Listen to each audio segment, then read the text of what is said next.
The following is a presentation of Real Wise Productions and Komen Media Incorporated.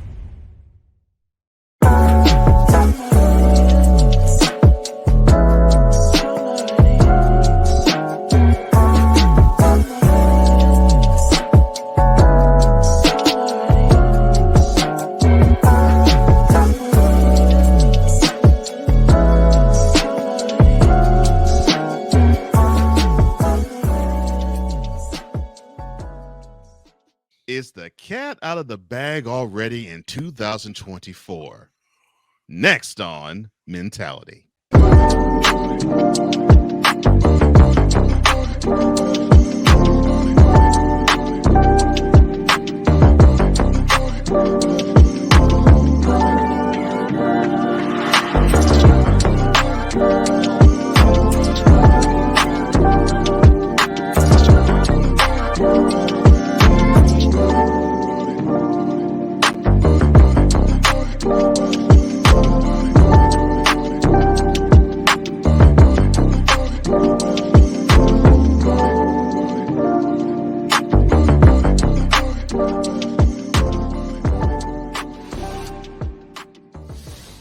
Welcome to another installment of Mentality, a special Mentality installment because this is the first of 2024. That's right. Well, you have entered the program where we talk about, I don't know.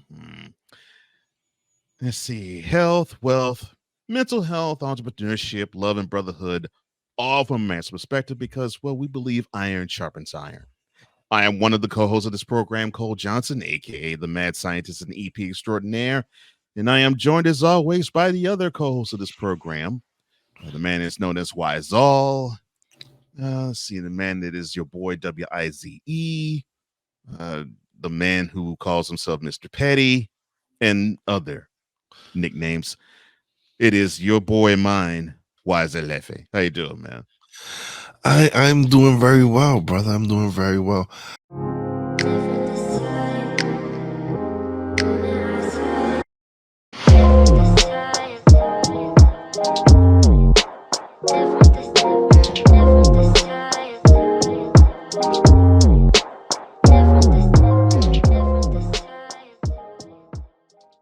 Chief Justice, I should say, John Roberts.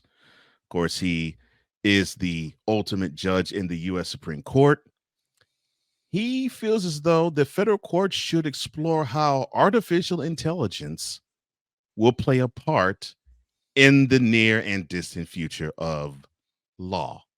Roberts also avoided, though, any mention of the ethics lapses that have become a central issue for the court for all of 2023. Now, he went over to say about AI, quote, machines cannot fully replace humans.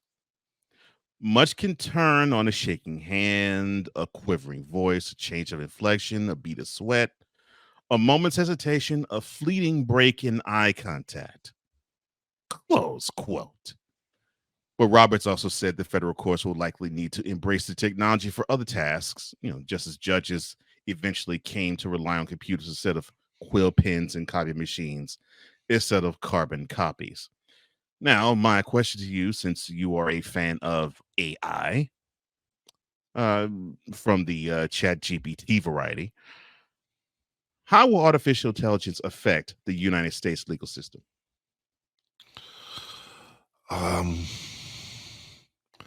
Well, it depends. It depends on how somebody might use it to write laws, or who knows? Who knows what as far as what their concern is.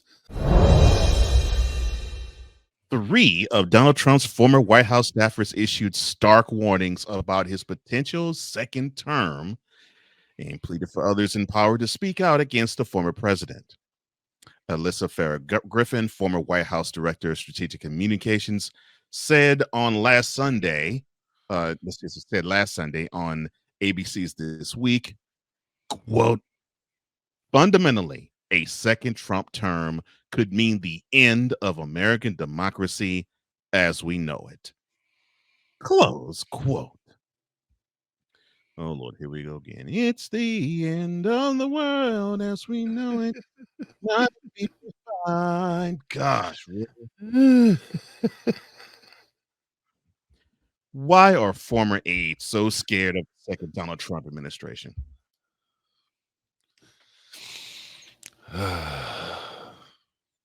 Because they've seen how much power he got from the first administration. Mhm. Like his fan base is out of control right now. Like, and again, I love you, term fan base. it's it's it's it's crazy because I've kind of, since we've been started doing the show, I've actually kind of shifted on how much I despise him to the point where I'm like, a lot of the stuff he makes sense. Like I Mhm. continuously catch myself saying that a lot of the stuff that he does and says makes sense. Mhm. Now, does he deliver it in a tactful way? No, No. absolutely not. But a lot of it's again, I say this, I said this a while ago where I'm like, man, I can't hate on a man who can honestly just be himself. Right. How could we? Yeah, and we both have said this on the show. I mean, I had to come to the realization as you did too. Like, I have a mouth like he does. Well, now mine may not be as foul as his, but I still have a mouth. I mean, I still have opinions. I still share them. I still don't give a crap who likes or dislikes it. I'm like, oh, doggone it, that's the former president too. Yeah. So how can I hate? How can I hate that when I want people not to hate me for that? It looks like the president of the United States is heading into this election year 10 months from now, showing alarming weakness among stalwarts of the Democratic base. Now, with Donald Trump leading among Hispanic voters and young people, and only one in black voters now say that they'll support a third party candidate in November, trouble seems to be on the horizon for the 46th president. In a new USA Today Suffolk University poll, Biden's failure to consolidate support in key parts of the coalition that elected them back in 2020 has left him narrowly trailing Trump, the likely Republican nominee, 39% to 37%, with 17% support going toward an unnamed third party candidate. Is Biden losing young voters' support a trend, or will it change before November? It all depends. It all depends. And this is something I'm just going to continue to say until they prove me otherwise. Mhm. The Republican Party is handing over this election to Sleepy Joe. They're just handing it over. Every time we discuss politics and we discuss who, what, and where, like, listen, that the fact that they don't know how to stand together and and rally together and beat a man who is half asleep. Like, again, Mhm. I have a mother who suffers from Alzheimer's, Mhm. and I see the looks that she gets. Mhm. My man has the same look at times. He does, man. He does. And y'all can't beat him. Y'all just continuously do stupid and all y'all doing is battling each other. Y'all letting Trump come and smack you like nothing. Oh. Y'all taking it to the point where y'all relying on your judge friends to take them off ballots. Hello, Colorado and Massachusetts. because y'all don't know I don't know any other way to beat them. So Republican Party again. I don't feel sorry for you guys. I feel sorry for us, the American people, The people. Mhm. because you clowns continuously keep this up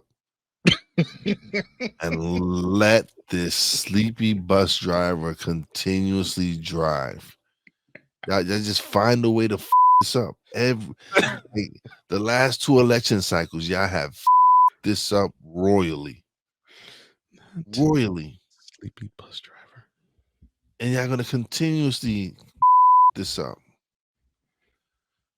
And I'm trying to not curse as much. I'm going into the new year better me, new me. Why the you lying? Why you always lying? There's room for growth. But when we discuss idiots, it just brings I have to bring myself down to their level and use words they might understand, like morons,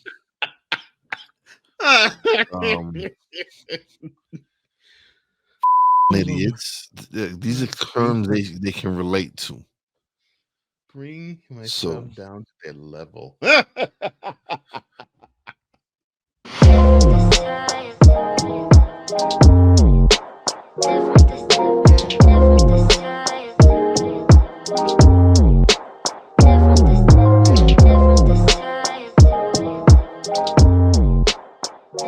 We're just getting started. Mentality will return. There's a 100% chance of a laugh thunderstorm. 4 men with different viewpoints take a movie, show, or documentary and review it uncensored, unfiltered, uncompromised, with no holds barred. Join BS3, Wilkes, King Doc, and H-Rap B as they take on Hollywood their own way. BS3 Network proudly presents The Forecast, where H-Rap B always predicts, if I owe you something, I ain't got it. And if you need it, get it from God. live every Monday at 8:30 p.m. Central. Check your local listings for your viewing and listening pleasure.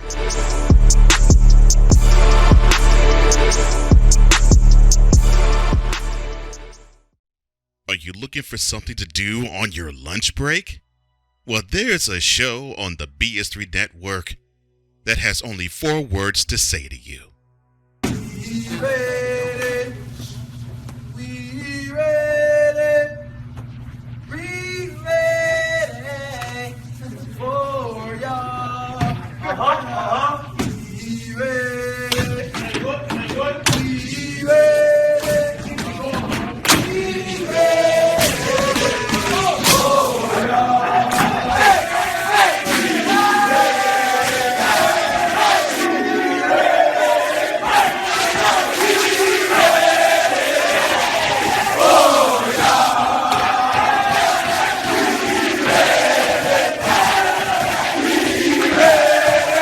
The Lunch Break with AJ, powered by JM&E. Live weekdays at noon Central.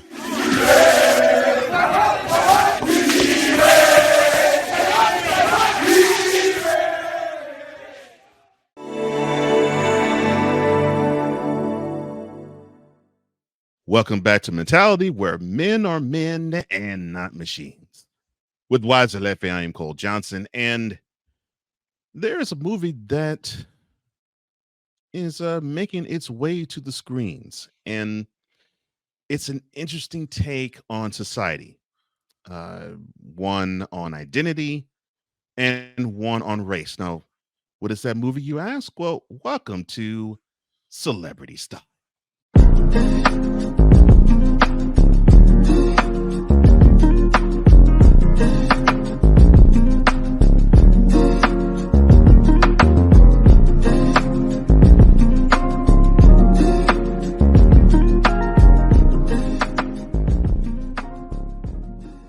Now, many of you are familiar with Jeffrey Wright. You may not be familiar with his name, but I'm sure you're familiar with his characters, chiefly the villain in the 2000 adaptation of Shaft and others. Like I think he played Martin Luther King in a role one time, and Yeah. other movies.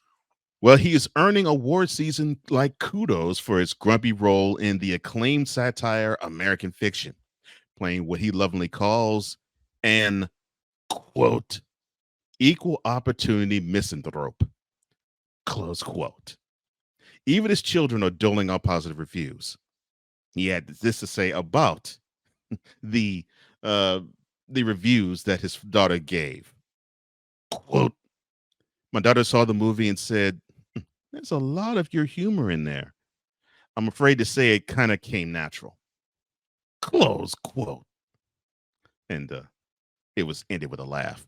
Well, the writer and director Cord Jefferson's heartfelt and hilarious look at race, culture, and identity centers on middle-aged academic Thelonious Monk Ellison, which that's the name of the character that Jeffrey Wright is playing, who spitefully writes a novel filled with black stereotypes as a joke, and much to his chagrin, it becomes his biggest career success. At the same time, Monk connects with his estranged family members, such as his sister, played by Tracy Ellis Ross, his brother, played by Sterling K. Brown, and his mother, played by Leslie Uggams. And of course, in addition to that cast, the love interest is Erica Alexander. You may not know the name, but you would know her by Maxine of Living Single. Now, I'll open the questioning like this. You've lived on this earth just about as long as I have, and you know that there's some who actually do consider racism as important to get rid of and treat. And you've seen others who just think of racism as just something that doesn't really matter, or it's a figment of our imagination. Why do you believe many Americans look at racism as fiction?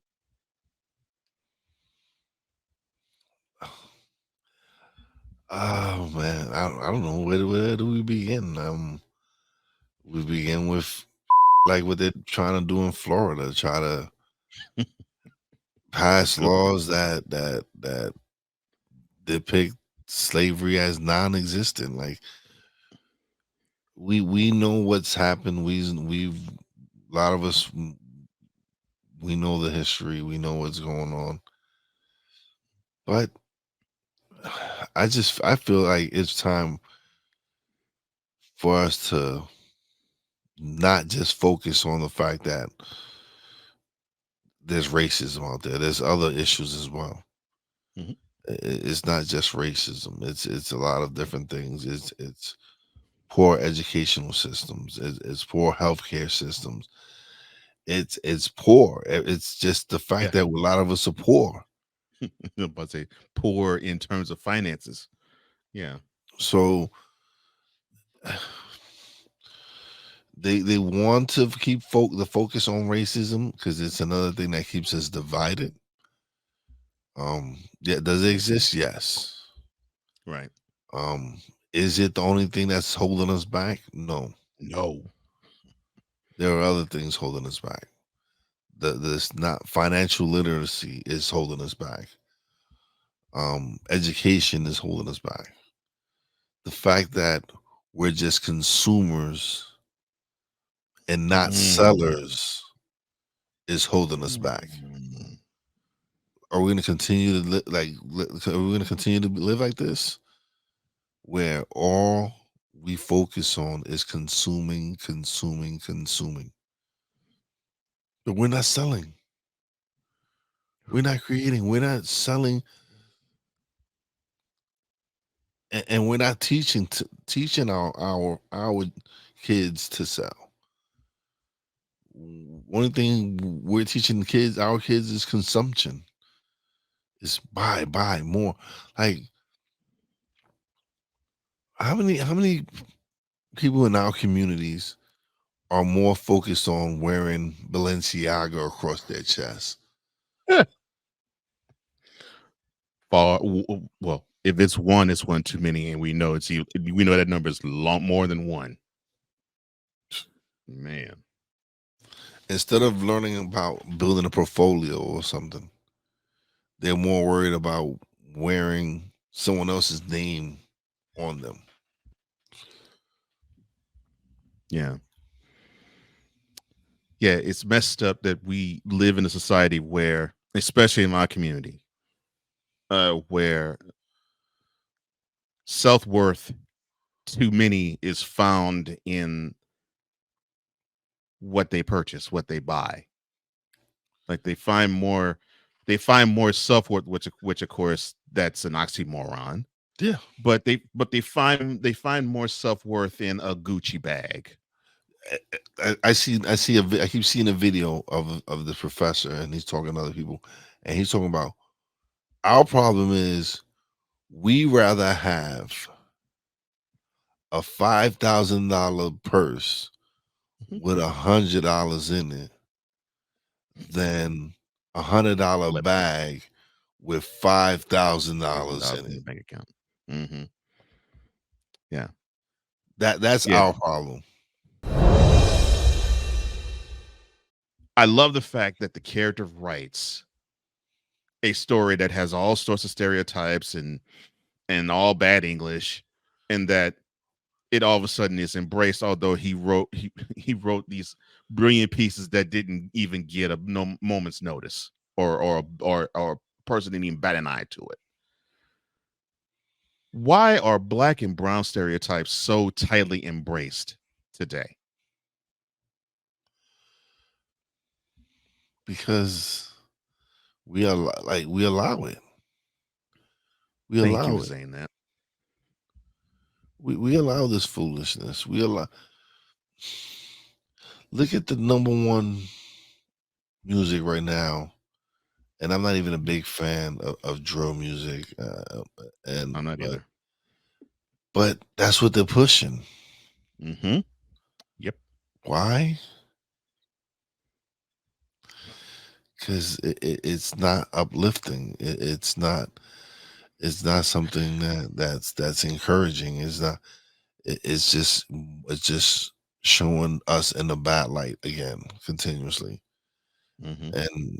And until we decide to be like, no, we're not gonna. This is not what our music gonna be about anymore. We're gonna change it, and people stop.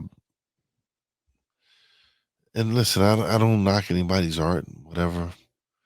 Yeah. But if y'all want to see change, be change. That we can't continuously support and view these songs. Like listen to these songs. We gotta really find stuff that is gonna be more uplifting and more. And I'm not saying the music I grew up to was it was what it was. It was the music of my Yeah. generation, and I'm saying I could relate to a lot of it, but and I'm sure the younger generation can relate to a lot of this music. But to me, it's the record companies pushing an agenda. So when it comes to situations like that, we need to be like, no, we're not going to stand for this. We're not going to continuously have y'all push these stereotypes on us. Why is it that we continuously have to have you talking about shooting? Like, it's okay in these rap songs for them to talk about killing black people and killing each other. But the moment you say something against a Jewish person or anything, you're anti-Semitic. Oh no, we have to stop this. But you're not stopping the fact that you're allowing these songs to continue to glorify this violence. Will playing the stereotypes ever not be commercially acceptable in society? Will it never? Listen again. Until we do something about it, it's not going to change. Yeah. And so and it's not gonna happen because we're No. continuous. They're always gonna find somebody to play that role. They're Yep. always gonna find someone to play that role, Mm-hmm. and that's kind of why someone we'll be discussing on later on in the show flipped off the way he did. Mm-hmm. Yeah. Yeah. And then the more I think about it, the more I don't blame him for flipping off the way he did. Now, one of the interesting aspects about this too, when it comes to identity and just the thought of this movie is intriguing. Just to even talk about it and the stuff that unearths a lot of the things I think we need to actually address. Code switching. How important is being yourself? Being a person of color and with other people of color.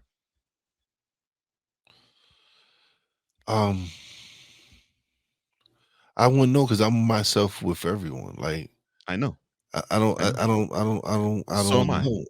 I don't Mhm. act like just because when I'm with black people don't mean I act blacker than what I am or Yeah. or Because if you're I'm black, hanging out with but you're black enough as it is anyway.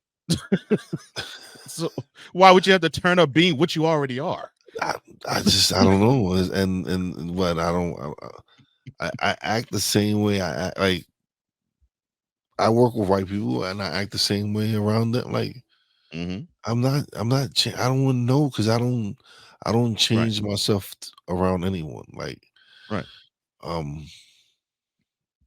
maybe I might not curse more around certain people but that doesn't make it a black or white thing. It's more No. it all depends on the person. Like Yeah. there's just certain people.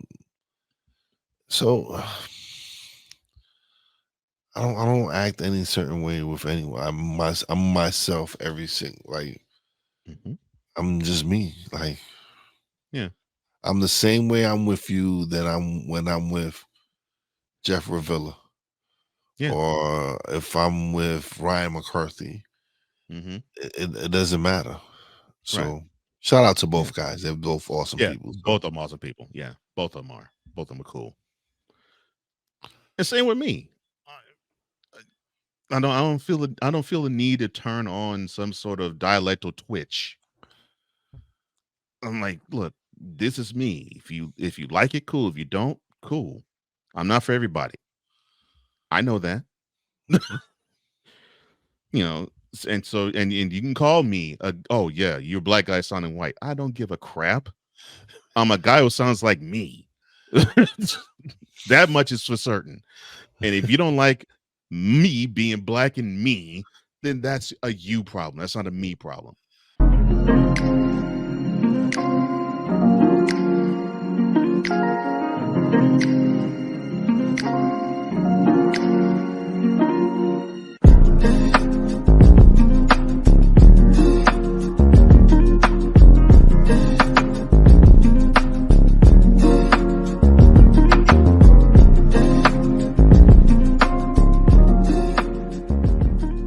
Mentality will be back in 2 and 2. This is a BS3 Network presentation.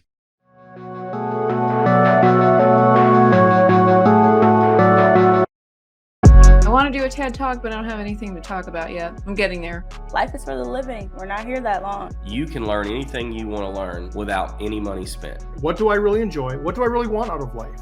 I am your host, Wize. Are you in a life holding pattern? Well, this is for you. Welcome to the Stuck in My Mind podcast. Live every Monday, Tuesday, and Wednesday at 4 p.m. Central.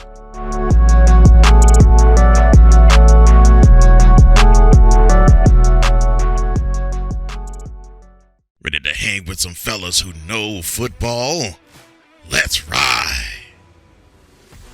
LC Muscles 28. I think they're the most overrated defense in the league. Steel Sermon. We did not trail for a single second. Tiny Tim. McCarthy is a bonehead. A Pizzle 90. I'm going with my boys. Fins up, baby. Get ready for the 4 Horsemen of Pick'ems. every Wednesday night at 10 p.m. Eastern, 9 p.m. Central on YouTube.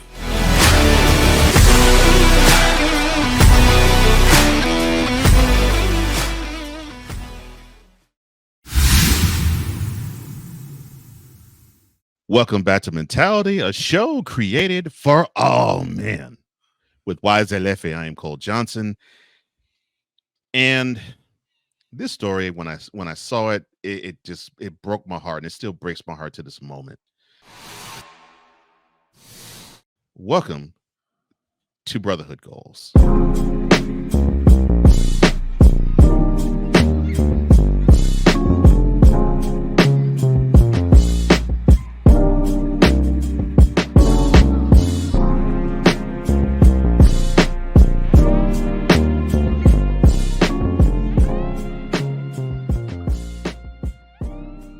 Daryl Hall and John Oates. Now, I'll mention names of songs that you'll know exactly who it is. Man Eater, Rich Girl, Kiss on My List, Method of Modern Love, Say It Isn't So, and other big time hits they've had. They have been, I guess you could say, the soundtrack to many Gen Xers. Yeah. But now, unfortunately, there is a rift. But one of those two members, John Oates, he says he hasn't really lost that love and feeling, which that's another song they did. Of course, it's the cover of the Everly Brothers song that was released back in the 50s.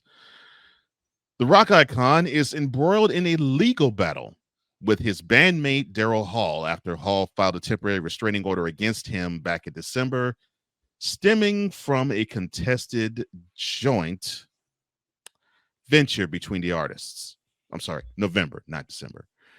But Oates hasn't let the skirmish sour his opinion of their music, saying, quote, "You can't ignore the fact that Hall & Oates' catalog of hits in the 50-year career will always trump almost anything Daryl does on his own or I do on my own, which is okay, because I'm very proud of the music."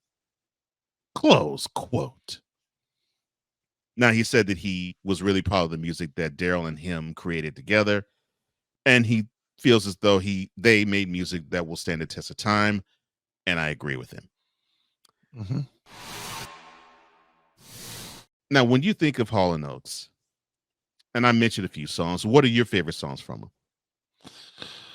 Oh man, there's songs I listen to and I hear, and then I see the video and I forget it's them that sang it, man. They got so many classics, man. Yeah.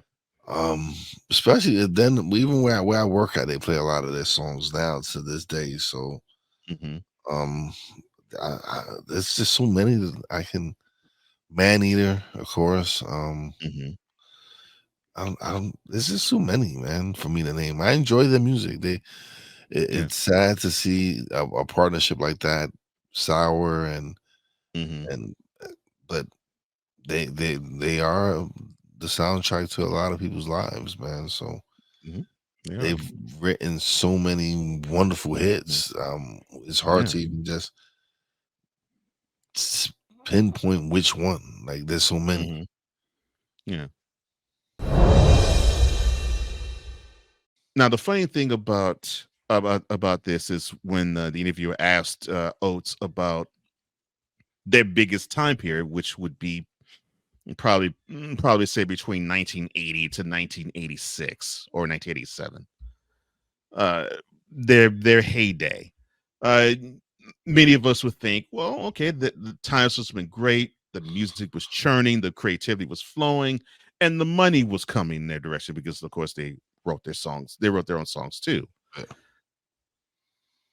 But Oates actually said that he didn't feel at the time he could reflect on how good it was, because he said, quote, "You know what? I just couldn't wait to get out of there. That's kind of how I felt about it." Close quote. And that's what he said about the very intense period of the stardom that they received during probably the first 5-6 years of the 80s. So why do you think people can't relate to fame being a person caught in a proverbial trap?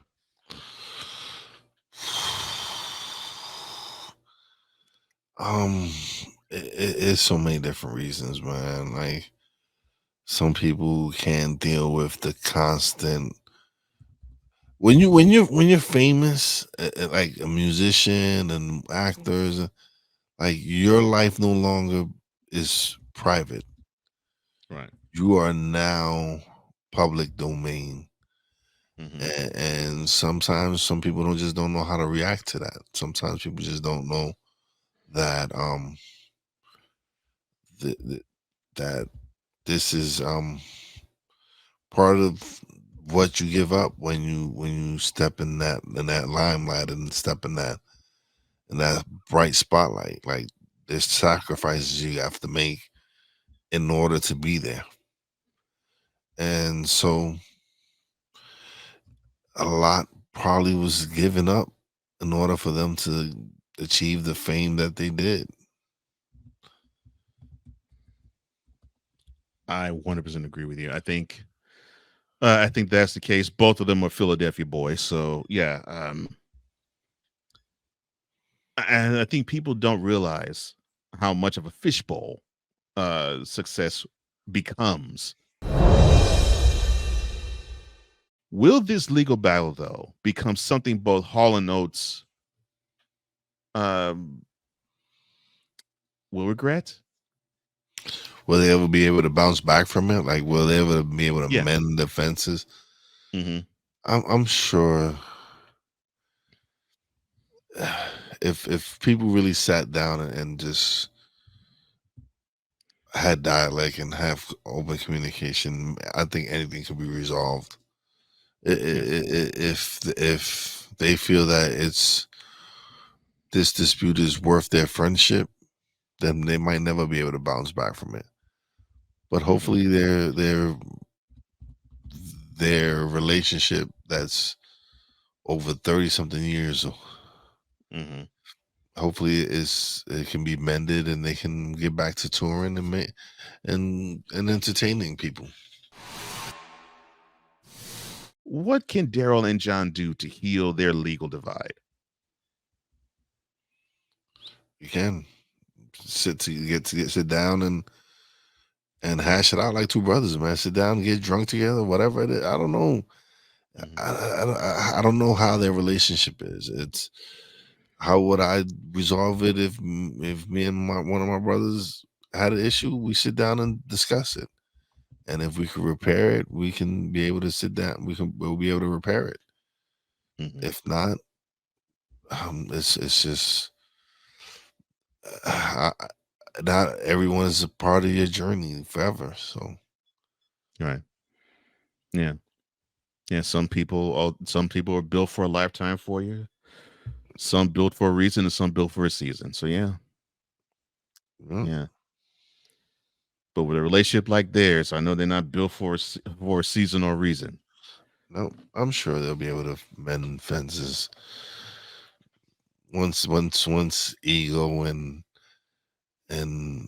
pride get out of it, and they start to realize, like, listen, man, I miss working on my brother. Yeah, because a bond like that just doesn't disappear overnight. Nope.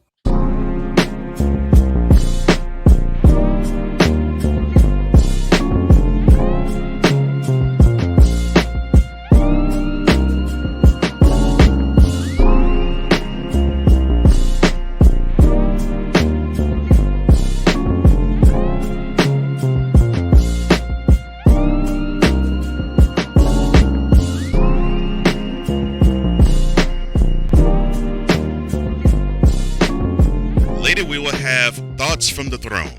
This is Mentality. Poppy J. You got the option to cry for the government. You got the option to protest. You got the option to keep buying, but this is also an option. Wize El Jefe. We're the first tech geeks. We're the first gamers. We're the first everything. Like Gen X's, we are the ones. BS3 Network proudly presents the crew from the New York boroughs who never wants that smoke. Nah, they want that fire.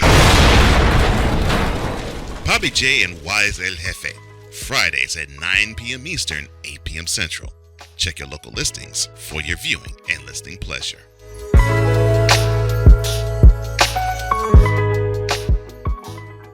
Ready to hang with some fellas who know football? Let's ride.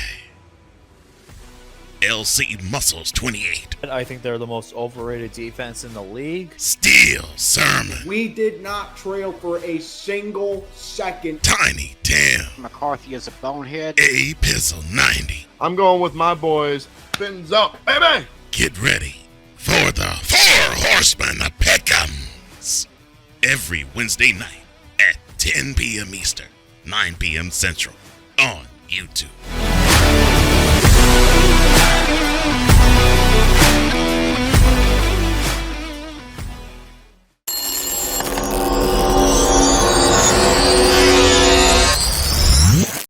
Welcome back to Mentality, where it is the ultimate masculine safe space.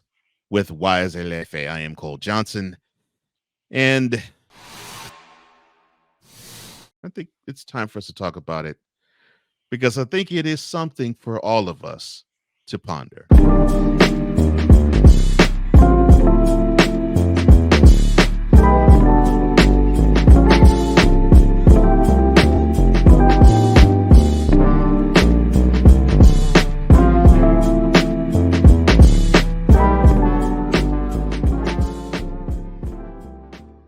Actor, writer, comedian, and hip-hop artist Katt Williams felt he needed to set the record straight. Now, what record? Well, the actor-comedian took aim at comics Cedric the Entertainer, Steve Harvey, and Rickey Smiley, along with Kevin Hart and others, during an appearance on the Club Shay Shay podcast this past Wednesday. Now, Williams told the host, Shannon Sharp, that he wanted to address the mistruths said about him by what he termed as, quote, lowbrow comedians, close quote, who actually appeared on the show, which would be Cedric, Steve, and Rickey. And he called them a gang. He went on to describe why he mentioned them as a gang. Quote, for 30 years, they're a group. These aren't three random guys. All of these dudes are co-intertwined, and they share secrets. And this is the age of truth. Close quote. Now, to begin the questions here, Cedric the Entertainer is the first of the ones that I want to get to. And he talked about the fact that Cedric stole a joke that Williams told on Comic View. Well, for those who aren't aware, this was a show on BET that aired in the late 90s and I think early 2000s, where some of the best underground comics would get the chance to be on air and show how funny they were. Well, Katt Williams was part of it. And he also said that Cedric the Entertainer was in the audience when the joke in question was stolen, and then it was retold but repackaged on the original Kings of Comedy. Now, my question to you, sir, is with Cedric the Entertainer, should there be a hard and fast rule about taking or stealing or jacking someone's material? This is something that's been going on for years, man. Someone steals a joke and just hears a joke and they're like, oh yeah, and they just might flip a couple of words or flip a situation or whatever it is. This is what's been going on for years, man. One of Ced's boys, Steve Harvey's been accused of stealing jokes. I'm glad you mentioned that. Now, that wasn't a question I was going to ask, but yeah, he mentioned that the Katt, he mentioned that Steve Harvey, not only did he steal jokes of Mark Curry's, but he basically ripped off a whole sitcom. That Hanging Mr. Cooper was ripped, repackaged, and done as the Steve Harvey Show. To your point. That's what Katt said. Is there really lie to it? Mark hanging with Mr. Cooper. Mark Curry played school teacher, right? It happened to be a gym teacher, right? But he played the school teacher. The Steve Harvey Show, he played the music teacher, right?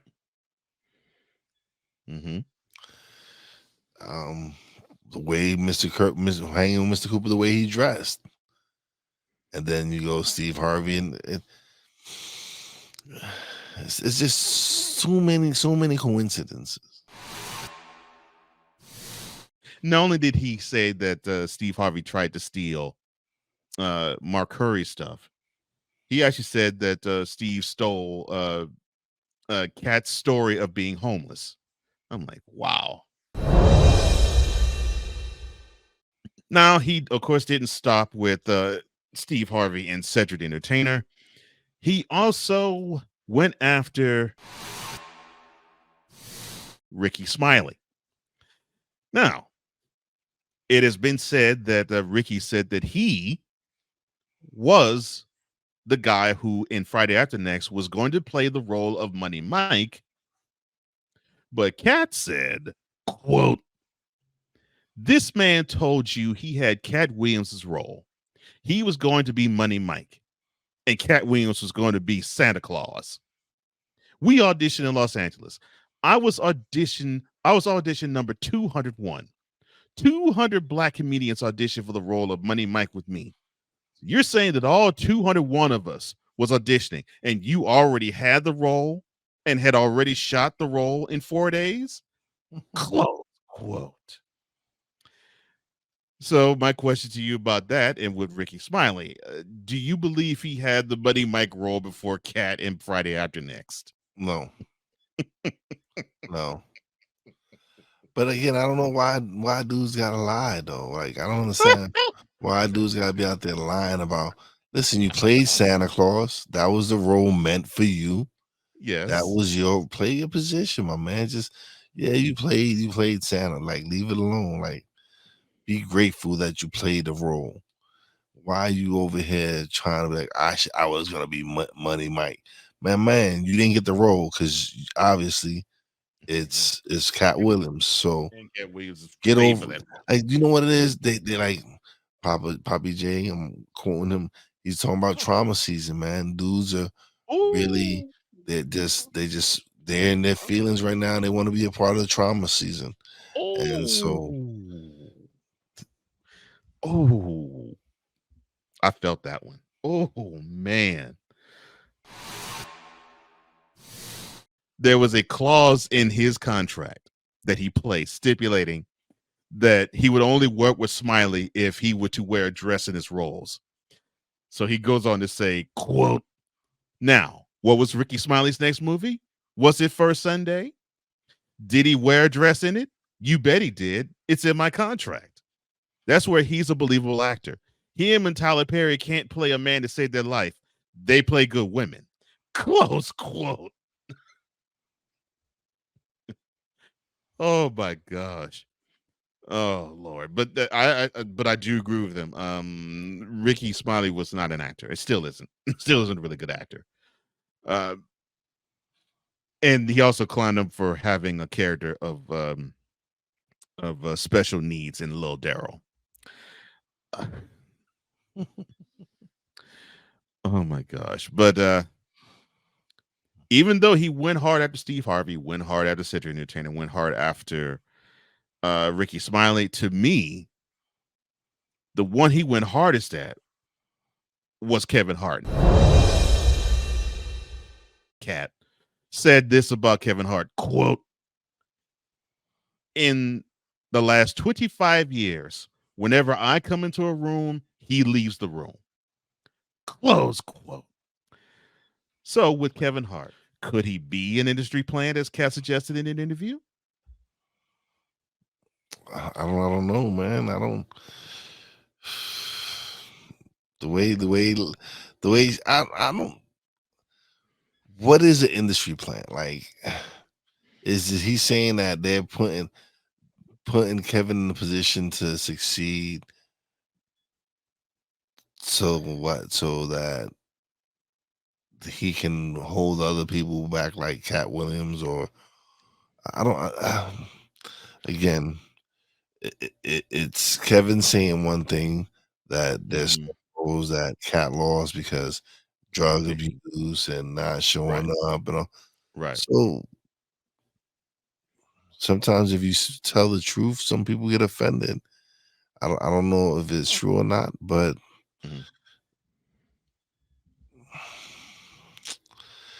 oh man, I don't know if Kevin's the plant, man. I really don't, because to me it doesn't matter. Like,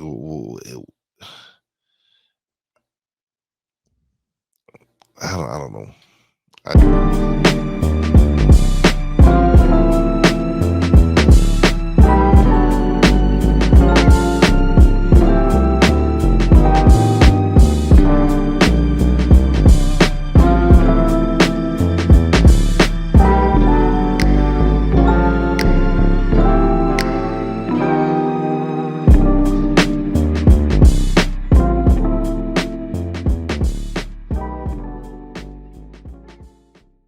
And now, thoughts from the throne.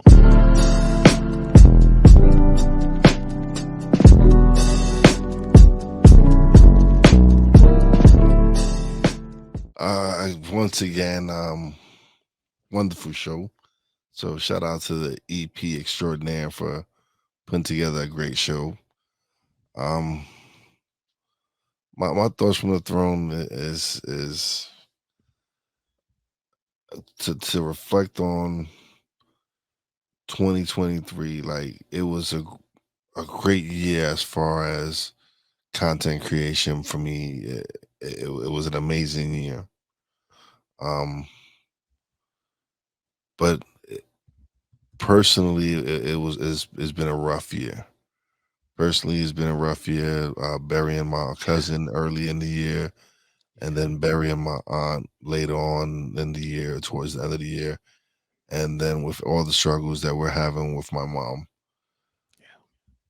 But I'm gonna take 2024 and really start enjoying and celebrating the success that we're having as far as mentality, Stuck in My Mind podcast, Poppy Jane Wise, and just everything that's coming out of the Real Wize and Kumi media camps. We're blessed to be able to do this. And I'm blessed to be able to work with someone like Cole and be able to learn and really have the relationship that we've been able to build in this last year and a half together. So love you, my brother, and appreciate you, and appreciate everybody who's tuned in and been really supportive of what we're doing here at Mentality. So that's what I have for today, and I'm good. Peace. Life is about sharing those moments with special people and getting a chance to, on a weekly basis, do that with one of my closest friends and a brother in Wize. And of course, I love you too, man. It makes life worthwhile. This past Wednesday, I got a chance to celebrate, even though I'm in Nashville and this person's in Houston. I got a chance to celebrate the man who taught me how to be a man, my father. I got a chance to celebrate his 87th birthday. And when I heard him speak to me in the phone call, it was great. It's almost eerily like the relationship I have with Wize. It was like literally two brothers catching up with each other and just enjoying the other person for the quality human being that God created them to be. And the reason why I could have brotherhood like the one I have with Wize is my first brother was my father, and he was purposeful in setting that up for me. And I get the privilege to still share it, even with him being 87. So to Dad, I love you. If it wasn't for you, I would not be the man that I am today. And I 100% appreciate you, and I love you for it. And you have made me to be a good man with other good men.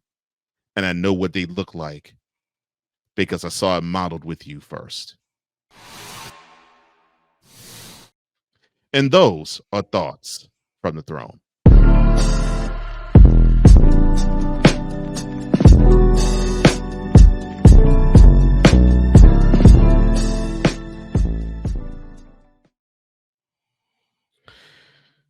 All right, sir. Anything else that you have to add before we let the mentality audience go?